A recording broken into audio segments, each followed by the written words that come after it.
Ay sis, tuwan-tuwa kasi maraming Tapos yung isa children. namang babae, nasa gitna, tagasagot lang ng kung tama. Correct, sabi yan. Ikaw ang pinakamatalino. Kasi ikaw ang taga-tama eh. Sabi niya. Galing ng mga batang ganun. Baby pa lang, umaano Oo. na yung utak. May 4 years old?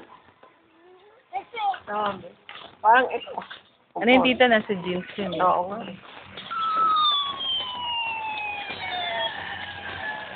Saka dapat Pero may yun, nagkamaling full isa. support ang magulang. Oo. Lahat. Pero may nagkamaling isa yung masagot ng kapital. Pero hindi.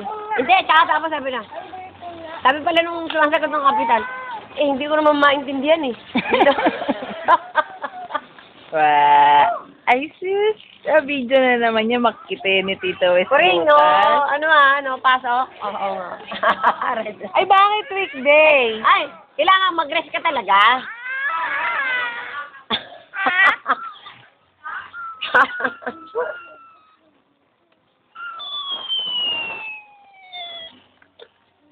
Tugat-tugat ka na naman. Naka-long sleeves na nga yan. Para nung isang gabi ito, bigla nang may namula-mula dyan. Hanggang kinabukasan, may isang tuldik pa siya rito sa ibabaw ng ano. Sa lukap. Oo, ewan ko. Pinagpag ko yung higaan niya sa kama. Buti, hindi siya natulog ulit. Buti, hindi na natin. Inisis ko nga tita yung crib niya kahapon eh. Sabi na, palit ka nga ng palit. Eh, yung gilid naman ng net, yung mga net. Oo.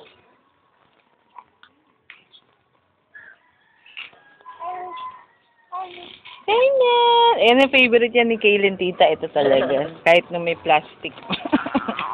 Ito naman talaga. Ito naman talaga. Ang hilig yung paa niya. Yung sinasampa-sampa. Ay, hindi siya andar ng ano eh. Oh, hindi siya gaganon. Hindi siya yung ano. Siyempre, mahal yun.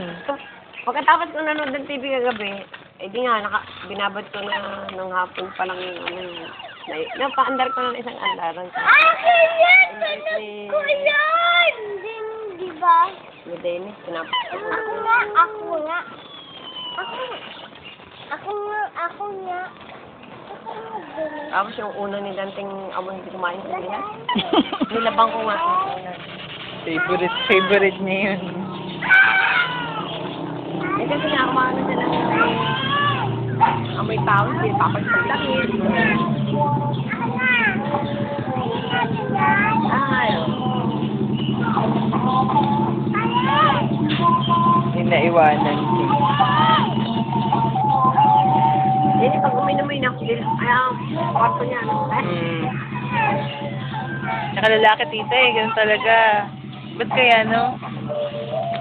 Matagal mawala yung amoy.